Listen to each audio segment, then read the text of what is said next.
This is my recap of Project Runway Under the Gun, Season 1, Episode 7, Steampunk Chic. So my hard cider and I are going to recap this together because basically no one's watching, so I figure we can be a little bit more casual. I'm just going to kind of go through it pretty quick. I've been giving a lot of thought to why people aren't watching Project Runway Under the Gun, and it's pretty obvious from watching Twitter, the recaps in general compared to the other recaps I'm doing, along with talking to friends that normally watch the show. People just aren't into it.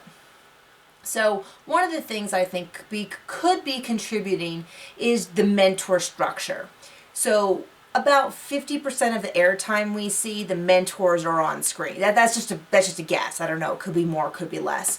But that means that there's 3 people who are basically in half of the show, and that's a lot of pressure to have 3 people carry. If you don't like one of them, if you find them boring or this or that, a good percentage of the show is kind of sunk.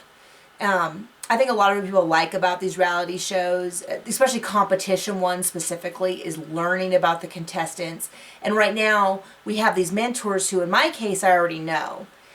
I don't necessarily know that there's a lot more from them that I need to learn or want to learn, maybe. It's not a criticism of them, it's just sort of the nature of the show. I want to learn more about the designers, and I'm not getting a lot of that. So that's my theory. Anyway, let's get right into the episode.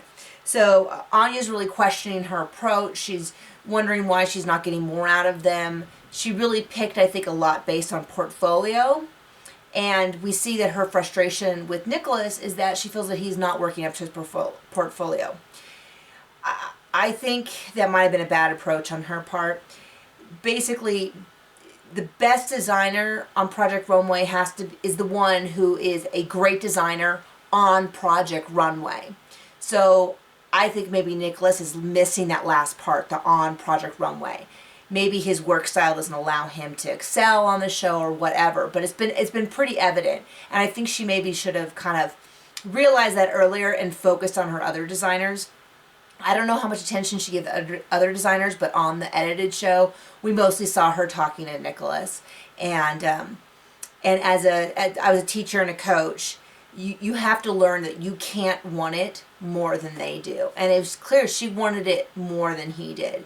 And so at some point you have to be like, okay, this is what you need to do. And when they don't want to do it, you have to kind of, I want to say cut your losses, but you have to allow them that opportunity. Anyway, let's talk about the actual challenge. So Tim takes him out to a train yard where Nicholas says that he finds transportation very exciting, which had to have been a joke because it was so like, I get really excited about transportation. Like, come on, that had to be a joke. That couldn't have really been, that just could not have been real. But Tim introduces the challenge as avant-garde design inspired by steampunk, which is super exciting because I love steampunk. I love buckles and leather and rivets and all that kind of mechanical stuff. And so it sounds like this is going to be super exciting. And with all of the challenges so far, it seems like they give the challenge and then about halfway through they go, don't worry guys, we're not going to really judge you on it. Because it's kind of like a wishy-washy, like they give the challenge and then the judges kind of talk about it, but the final looks don't really scream. Like avant-garde, it should be big and it should be new proportions and pushing ideas and over the top and things we haven't seen before. And steampunk should be like mechanical and Victorian and, you know, and instead it kind of ended up being like clothes with gears on it. And you go, oh, okay. So I felt a little disappointed in the final looks. It just felt like I was kind of let down.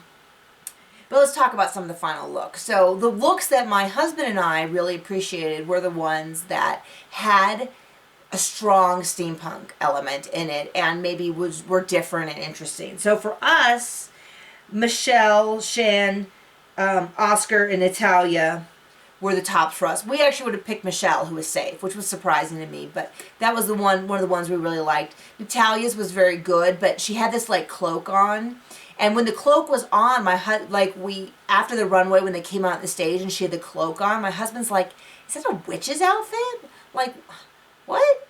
And then we kind of had to like rewind and we figured it all out, but it was kind of an odd moment for us.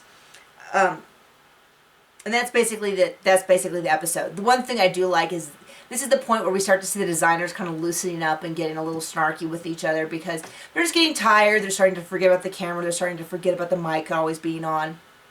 So Sam kind of rolled his eyes at Oscar when Oscar was talking, and later on Oscar said that Nicholas was difficult to work with and all that. And I just like those little moments. They feel really sincere.